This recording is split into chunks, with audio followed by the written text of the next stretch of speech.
going to take the North and never give it back. So that's a good pick. You get the corner. Man, I'm confident in our offense, that's for sure. Welcome back to the Unbearable Sports Podcast. I'm your host, Brad Barrett. Make sure to like and subscribe out there on YouTube and rate 5 stars everywhere that you get your podcast.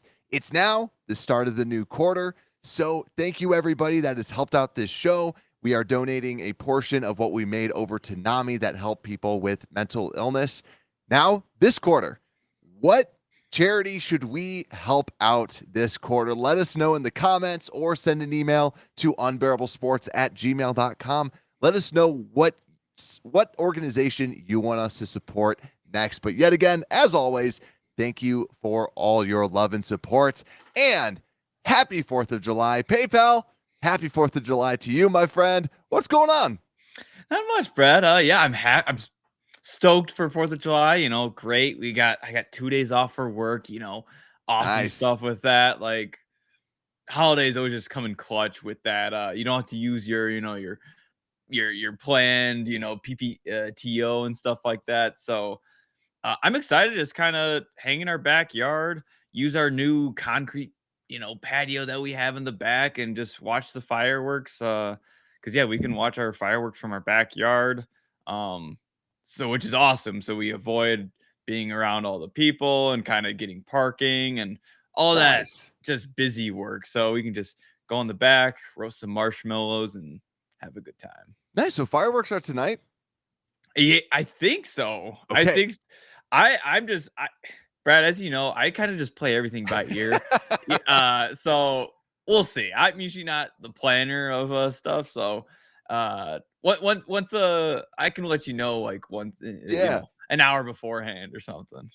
Totally, because I know this week I have off, so we're hitting the beach up a couple times. We're gonna be just relaxing. It's gonna be great. So happy 4th to everybody out there. Yeah, PayPal. If the fireworks are tonight, I might have to stop over and have a couple. So I'll make sure I make your marshmallows just how you like them. Golden brown. I'm glad you're not. We have some siblings that are just like them just completely burnt, and it's like, all right, those are. Yeah, no thanks. I feel like you can actually just question to all the fans, like, do you prefer the marshmallows burnt or brown? Because I feel like the people that say that they like them burnt, it's because they burn them. And it's also like it's the fastest way. Like my wife likes it burnt. And I think it's because, you just stick it in there, they get burnt, and you're good. Oh, it's so quick. Yeah. You just stick it in there, 5 seconds, good. But then the golden brown, it's like you're there 10 minutes, slowly rotating, the marshmallow. So that's the pro move here. So let's open this up. So let's talk about the safeties, PayPal. This is continuing our countdown to camp. And so for those that are new, welcome. You can look at all of our countdown to camps out on our channel and out on our podcast everywhere that you get your podcast. So today is safeties. So just like all the other episodes, we're breaking down who we lost. We're breaking down everybody that's going to be a key name at the position. We're breaking down over and unders at the very end. And also the big question, did we get better? So PayPal, this hits home for you because your boy, DHC, from a departure perspective, DHC and Dane Cruikshank were kind of the big names that were gone. John Alexander, who was kind of seemed to be a undrafted rookie person that could have done something. He was gone too. But I guess, what do you feel about some of these departures that we had from last season? Yeah, it's fun looking. It's always fun for me to look at the departures from last season. Like you can look at our lads and look exactly a year from now. And yeah, even Jalen Jones was mentioned as a safety at this time, which is crazy to me. Yeah, he was still a safety. John Alexander, he's kind of that exciting guy of, he had all the physical upsides, but was he able to, make the ball team? But he didn't. Dane Cruikshank was also another guy I was kind of really excited for. And then it seemed like we just never was able to see him out there. He was just injured. And if he was out there, it was just for special teams, not really playing on the actual defensive side of the ball. But Brad, like you kind of said, DHC was kind of my big, just wow, like surprise departure of a guy that's so reliable on this team. Kind of reminds me of like a Sherrick McManus, but on the safety side of the ball. Of he played nickel sometimes last year, and then he also would play strong safety and free safety when Jaquan Brisker and Eddie Jackson were out. So he was just such a reliable backup and could play special teams. He could play nickel. He was just so versatile. And I think that's a departure that is going to be a big question this year of who's going to step up for the team. I agree. I don't understand why they don't just sign him and he could be Yeah. a cut in camp. My only guess is it did seem like he lost a step last season because he is up there in age. And yeah, like if you lose a step, do you really need to be out there? But I know a lot of people said too that he was a big leader and not because of like Eddie Jackson, he's going to be more vocal. They said he's just a quiet guy, confident guy, just has his stuff put together. So, and that's got to be what, this is just a total assumption. My guess is since they didn't sign him, it must just be a lost step. Yeah, Crookshank for sure. It's injuries. He was just banged up constantly. So why have him on this team? But that's the biggest difference because those watching on YouTube, you can see starters are going to be the same, but that second line, no Crookshank, no Carson, no Houston Carson, that's definitely the scary part. Yeah, it's kind of who's going to kind of step up in that second role because we know the safeties, Jaquan Brisker and Eddie Jackson both didn't play full season last year. So who's going to be able to be that backup in case any of these starters get injured? For sure. So we'll be breaking that down. So yeah, as we said, starters are the same. Eddie Jackson, Jaquan Brisker. Right now, according to our lads, Kendall Williamson and Elijah Hicks are seen as the backups. Third string is Adrian Colbert and AJ Thomas. And fourth string, Macon Clark and Braylon Trahan. So I'll pronounce that, from the pronunciation perspective, if he makes the team and if he impresses me in camp, which is only in a couple weeks. But let's go over to the first person, the big guy, Eddie Jackson, 6 foot, 206, entering his 7th season, 80 tackles. He's going to be 29. I believe he's turning 30 during the later part of the season, which is crazy to think about. 4 interceptions last year, 6 passes defensed, really seemed to kind of find a new life in this season. During last season, played 12 games. PayPal, my question for you is like the question every year, right? Can Eddie Jackson go back to the 2018 form? What do you think? Brad, I think last year we kind of saw that he's back in his form. He's back in shape. Like he got this light again. Like I honestly think from a mental perspective, he probably got hurt. He was just kind of not right after that 2018 season of like he popped off. The defense was amazing. He had all these great stars around him. Then a lot of these guys start disappearing, like Aquila Mack, and then that's when he had that big slump 2020 and 2021. And now he's really taking that leadership role and with Brisker honestly by his side, you can see his confidence is back of like we're going to be the best safety duo in the league. So I have big expectations for Eddie Jackson again. I don't want to keep bringing injuries, but it's still kind of the injury concern because the last 2 years he has not played a full season. I do love his energy, and he's even at 29, turning 30. I haven't seen him lost. He has not lost a step. Like he still looks just as explosive and aggressive as he did when we had him the first 2 years. And two, like, I don't know if you saw, did you see the clip at OTAs where he's running and No. they showed like some clips of him, like he's back out there. I think it was one of like a Bears media person was showing that where out on Twitter, he's able to move. He's able to make these quick steps. So he does seem to be back to full health, quote unquote, even though he was kind of partial. So yeah, being able to see that quickness. But I think too, a couple things that I want to mention is they used him more as a deep safety. which is where he excels. So they put him in a position to succeed.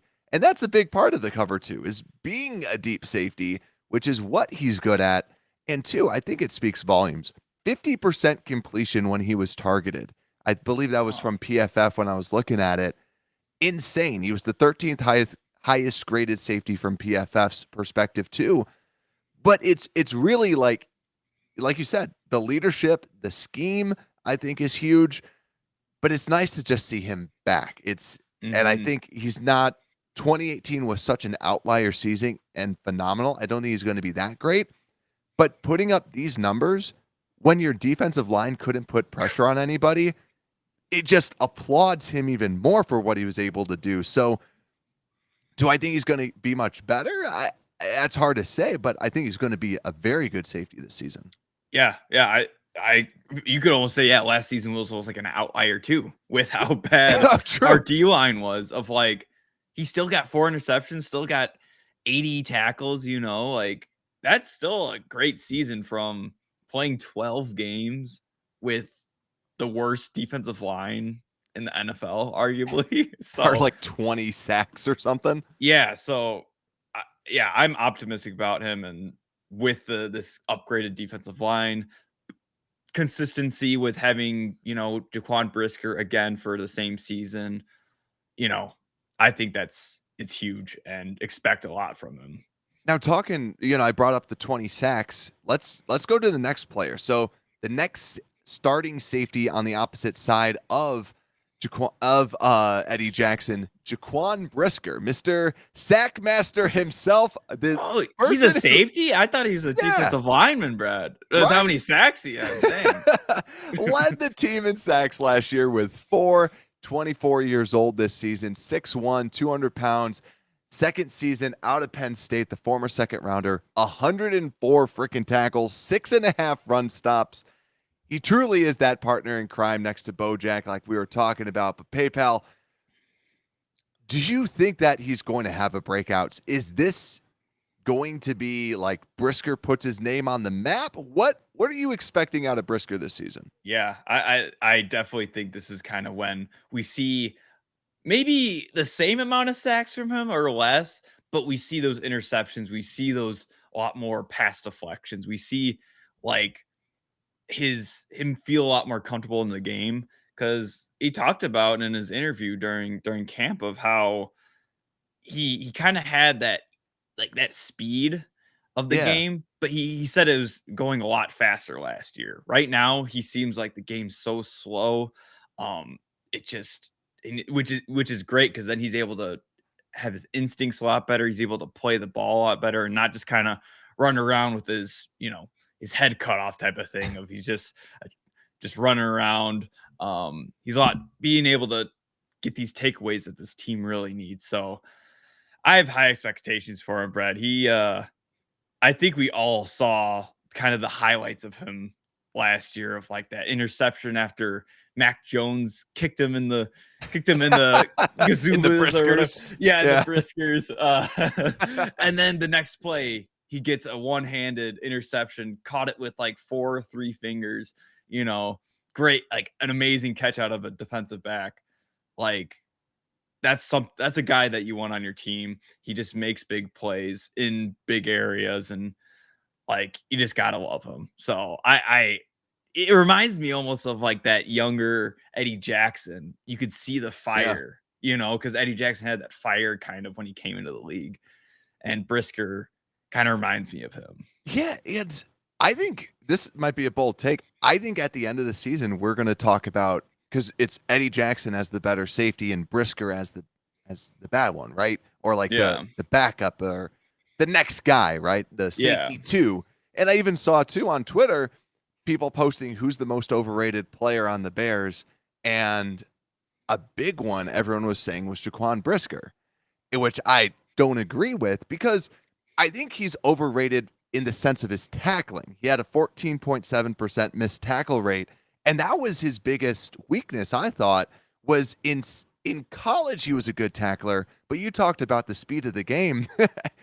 Forget the speed of the game. I think it's different when you have to make a tackle, and I think that's a big piece of it, where okay, in practice, you can make this quote unquote tackle, but when you're getting hit in the mouth, how can you bring him down? And I think hopefully he can take that step up in his tackling, because the thing that always impressed me about Jaquan Brisker, why I think he's going to be seen as, what the next best safety or one of the top safeties in the league, is because we know in camp, this guy makes plays.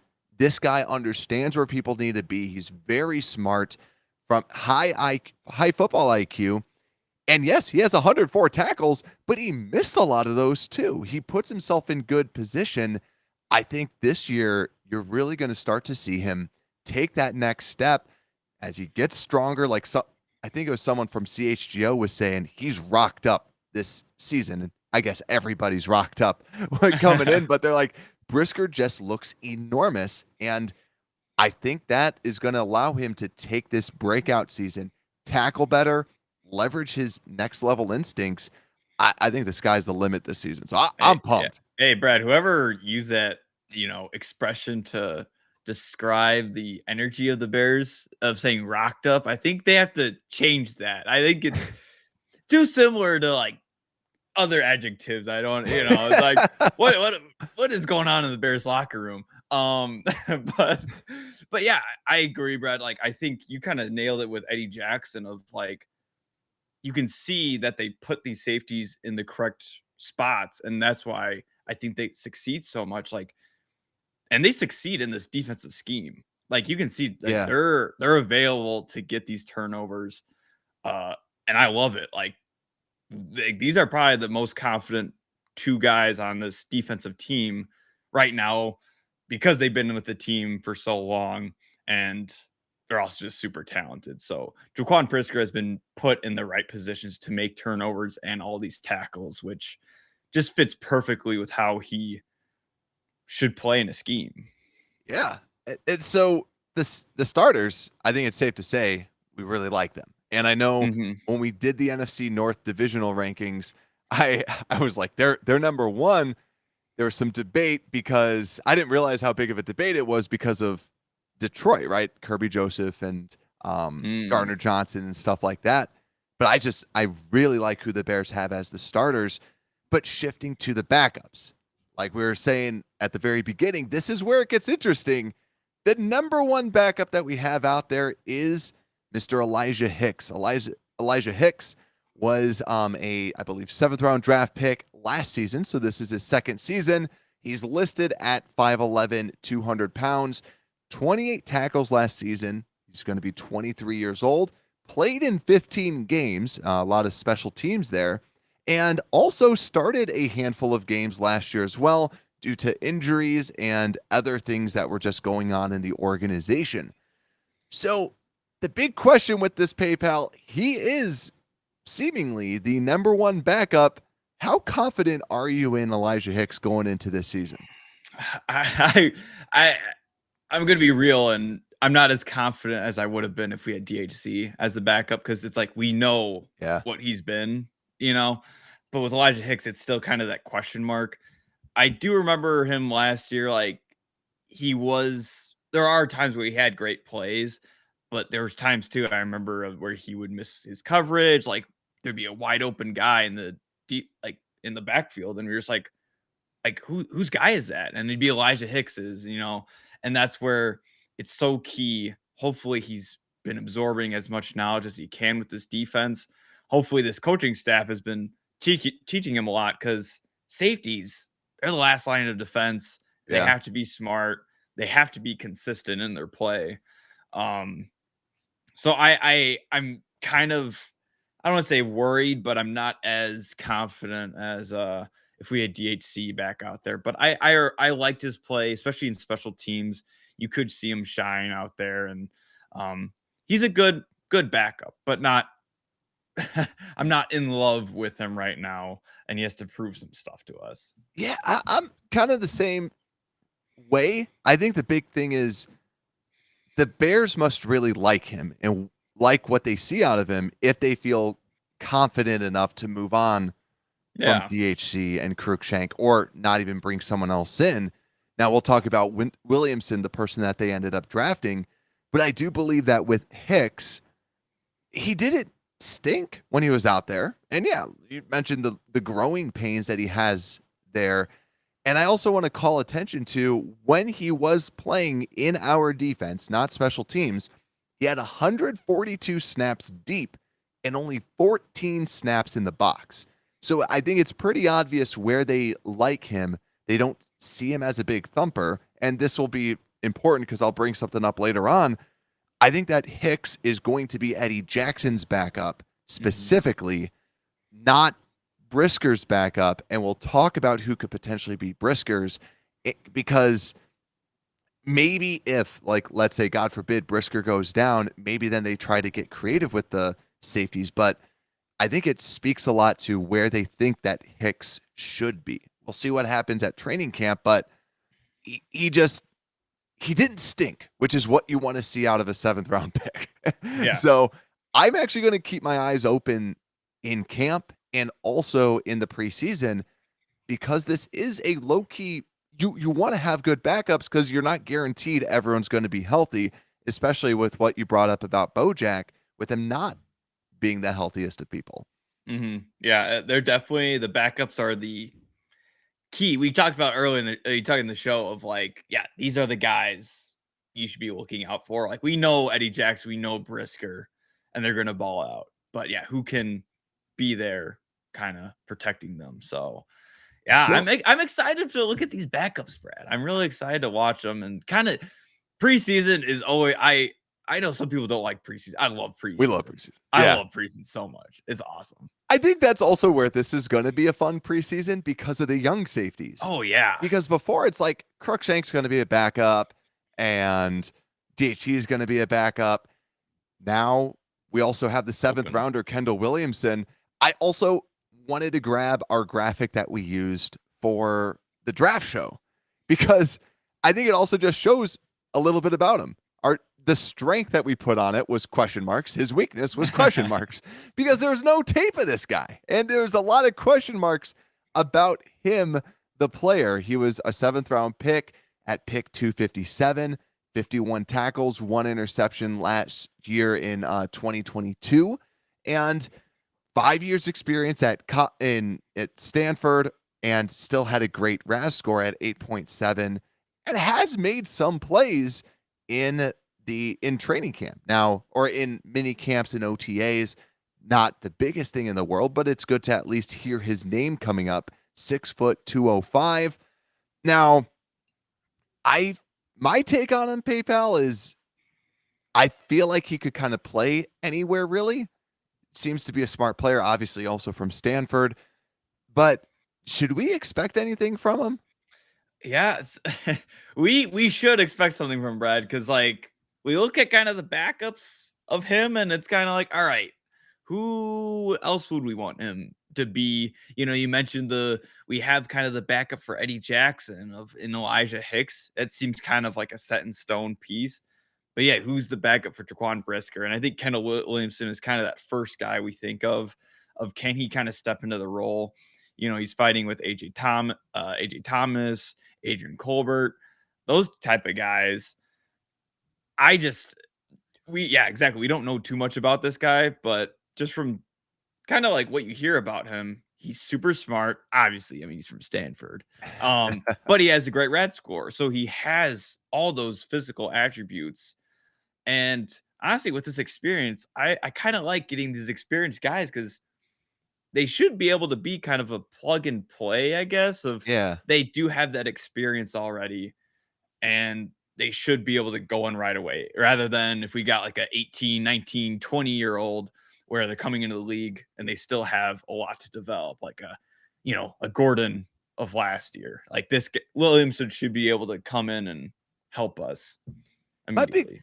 And my big feeling with him too is I think in training camp, when we get our eyes on him, I think we're going to be able to say, is he an NFL player? Yes or no? Because sometimes you can easily see that in the preseason games too. Do they have it? Do they not have it? And I think that's the big question with Kendall Williamson. Is he built to play in the NFL, or is he just a smart guy that's a good athlete and just just so happens to be playing football. But let's actually, I like what you said about the backups. Let's talk about them because I think that my low-key person I think is going to be backing up for Brisker is AJ Thomas. AJ Thomas was an undrafted free agent, and he played very well in the box. I loved seeing what he was able to do in the box. I think he could be someone that you don't have to rely on Kendall Williamson fully because Kendall Williamson wasn't expected to go in that slot too. We know this about Ryan Poles now, where Ryan Poles will draft whoever the heck he wants in the 7th round because he goes, I like this guy. I'm going to draft this guy named Bell out of Kennesaw State, and I'm going to draft Kendall Williamson. I think that AJ Thomas low-key is going to potentially be that backup unless Kendall Williamson does something. But then you have Adrian Colbert as another backup. He's a veteran, 29 years old. I don't really see it fully unless both of those guys really don't do great. But then Clark and Braylon, I think they're going to be just duking it out to be on practice squads, right? Who can impress. But I guess, do you agree with me where you think AJ Thomas is going to be the backup? Yeah, Brad, maybe I'm like smoking something. Maybe I've been drinking the water or something. The Canadian smoke's getting to my head or something.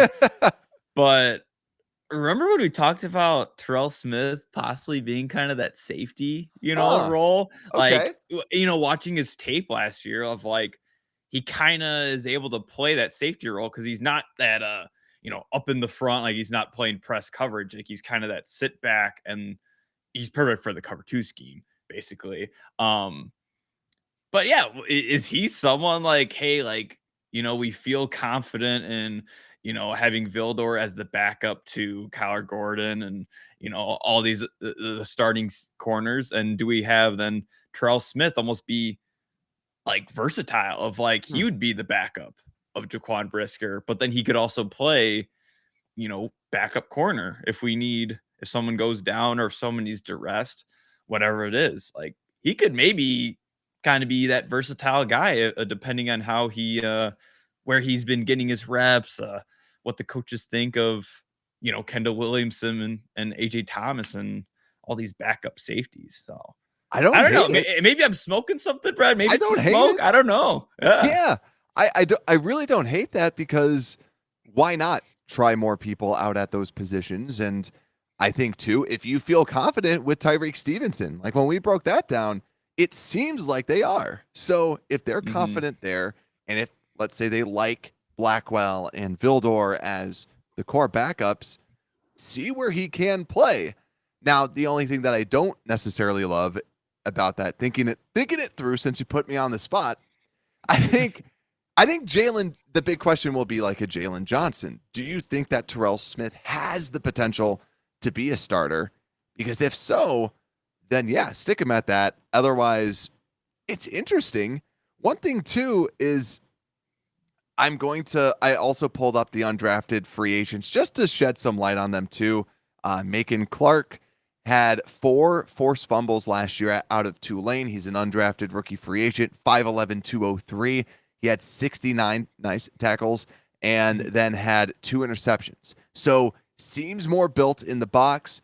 Braylon, I'll just say Braylon Trahan because it kind of rhymes a little bit. He's a corner and kind of projects the safety. That's where they have him out on our lads. But yet again, our lads had Jalen Jones as a safety last year.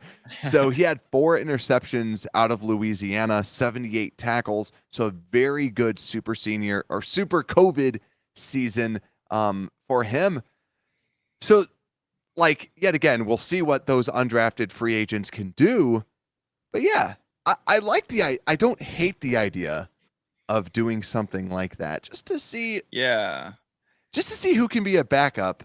Because you can, it's it kind of keeps the always team like, young.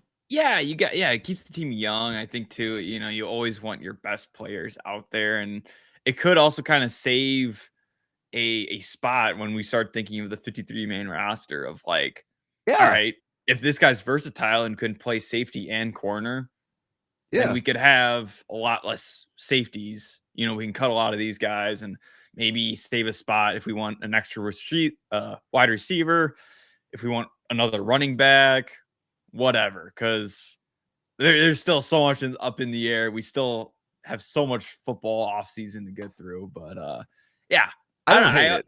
I think Terrell Smith has been kind of high on the list of guys that have been turning heads this offseason. And two, if I think when he's fully healthy and hopefully during training camp, then we can see too. So we'll keep our eyes out there to see where is he going to be playing, because it is interesting. And I know a lot of people like going through it, like we talked about at the corners. A lot of people had him as a safety or thought, okay, corner, but he should be a safety. So it'll be interesting to see what goes on with that. But let's go into some over and unders. PayPal, you get to kick this off for the safeties. 6 interceptions is the mark to beat. What do you think about it we had 6 interceptions last year. Are we going over or actually this one's mine, right? No, I Okay. I got the interceptions. You take Brad. it? Okay. Yeah, I got the interceptions. We don't try to steal my thought. This is an easy one for me. That's why I don't want you to have it. This one's easy for Okay. me. This is simple math for me, Brad, of all right, Eddie Jackson had 4 interceptions last year. You know, Brisker had 1. No way that Brisker has 1 again. I mean, Okay. there's no way with how he's talked about this offseason of, yeah, the game's been a lot slower. He just feels like everything's so much like slower and he can get to the ball quicker. Like, I just love the idea of him just feeling a lot more comfortable and having, again, that breakout season that I think we're hoping for. And with the breakout season, I expect him to have 4 interceptions as well. So that breaks the 8 interceptions. Okay. So I'm going over, Brad. And heck, we had quite a few like DHC would always kind of come in, get an interception. So I'm, one of our backups, I bet, if that's Terrell Smith, Kendall Williamson, AJ Thomas, they're going to get an interception as well. So I think that's an easy over for us. Nice. I like it. I definitely like that. I'll take that. I have the next one, sacks at 2.5. So clearly we had more than 2.5 sacks last year, but I thought if I put the mark at 4, it'd make it a little bit more challenging. So, or I mean, it'd make it a little bit easier. So I set the bar is 2.5. PayPal, I'm going under, because even though I think that they're going to send Brisker in some blitzes, I think because of Sewell, because of Sanborn, I think they're going to be not relying on the safeties as much. I think they're going to try and use Brisker more in coverage. I don't think a safety had other sacks out there too. So I think maybe we get 2 sacks from our safeties, because I'm hoping we don't have to just constantly be sending pressure because the D line is bad. So yeah, I'm gonna hit the under for this, PayPal. Yeah, But I think you're right on, Brad. Okay. I think of Kyler Gordon as well. Like, he's going to be blitzing. I don't think these safeties are going to be blitzing as much. I agree. Yeah. So let's go to the next one. Defensive touchdowns, 1.5. PayPal. Oh, yeah.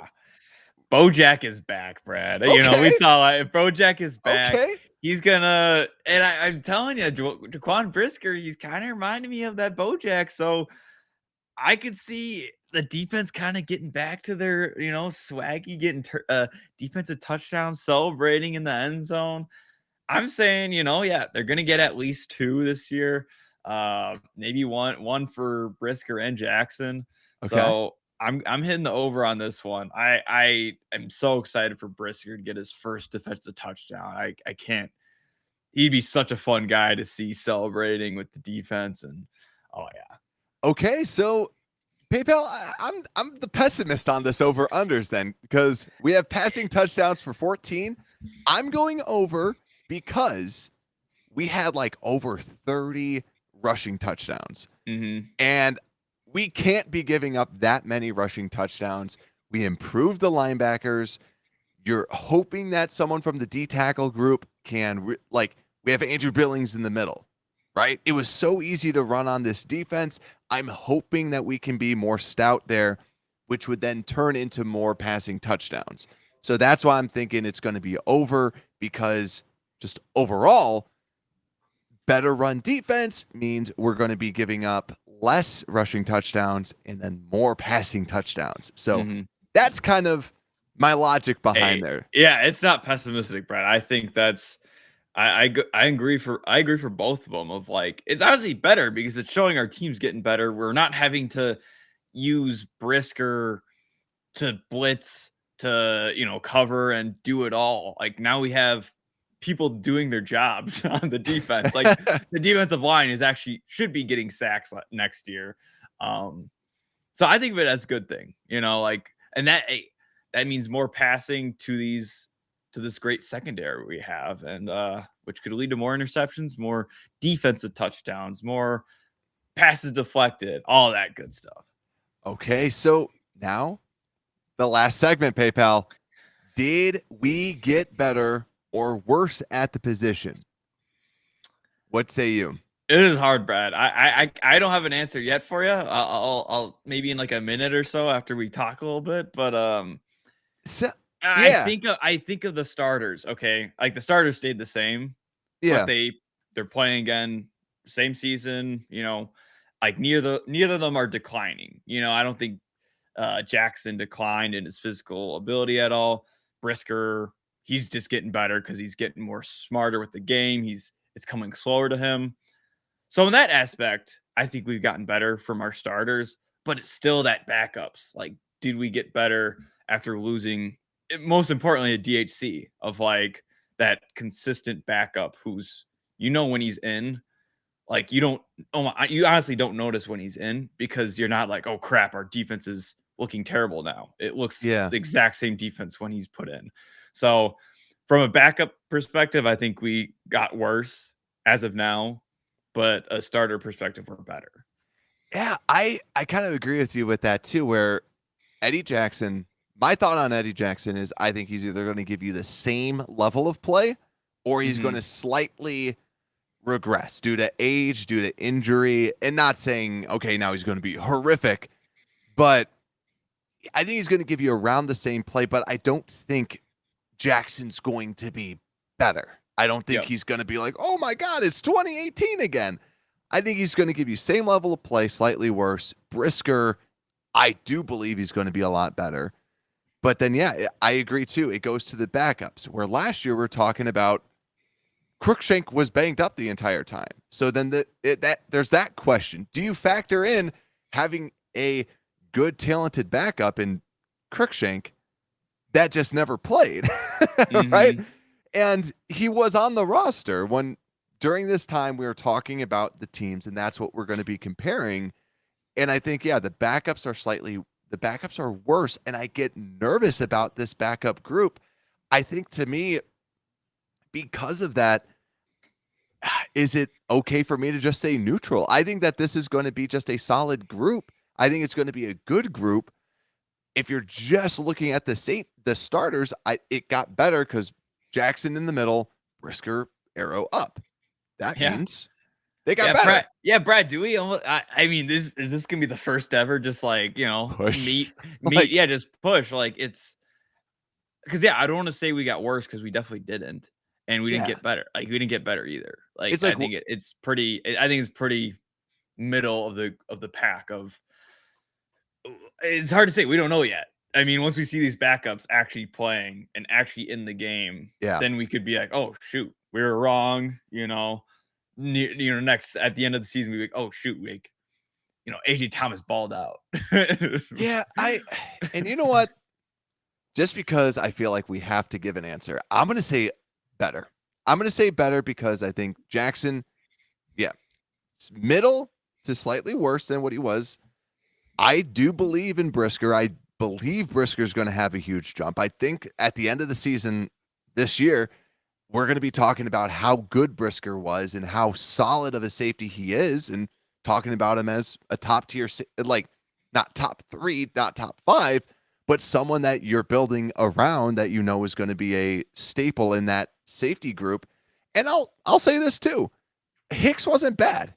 Now, it was very, very, very limited amount of snaps that we did see. But when you have DHC from last season. DHC last season wasn't, in my opinion, wasn't turning heads at safety. He was a solid safety. I think Hicks can give you that. So I'm going to overvalue the starter, which you should. And I also don't like sitting out here saying, well, someone's going to get hurt or someone's going to get banged up, because they did, and injuries happen. But yeah, you can stay neutral. I'm going to say up, so we're going to say better. Brad, yeah, I'm gonna if we have to do a better or worse, I always have to call out my bias whenever I have a bias, and you know me, I love DHC, so I think we got worse than the safety group just because we don't have DHC. But as fans know, he was my favorite player that we've had, so. Really odd favorite player, I know, but he was someone that was always so consistent out there. Yeah. You'd always get a turnover every single year. You'd always get a turn. You'd always get a pick. You'd always punch a ball out.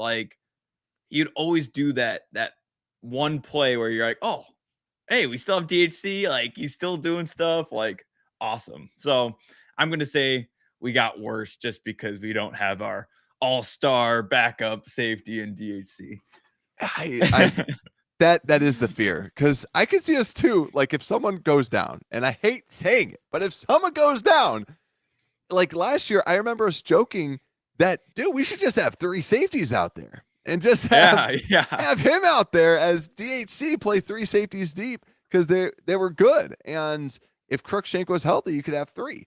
And it was the deepest position that we had. Now it's so weak that there is a world where you put in a backup and now it looks terrible, right? And who the heck is this person? So we will see what the Bears can do. And, did they stick Hicks back there just because, hey, don't let anybody buy you and you'll be fine? So we'll see what ends up happening with these safeties. But as always, thank you, everyone, for joining us. Thank you, everyone, for tuning in. Subscribe out there on YouTube, and everybody, rate 5 stars. Even if you don't listen to podcasts, go out to anywhere you get your podcast, Apple Podcasts, Spotify, rate 5 stars. It helps us out tremendously. And like I mentioned before, send us an email, unbearablesports@gmail.com, or let us know in the comments, do you have a charity you want us to shed some light on and support more? Let us know. And with that, Unbearable Sports Podcast, we are out.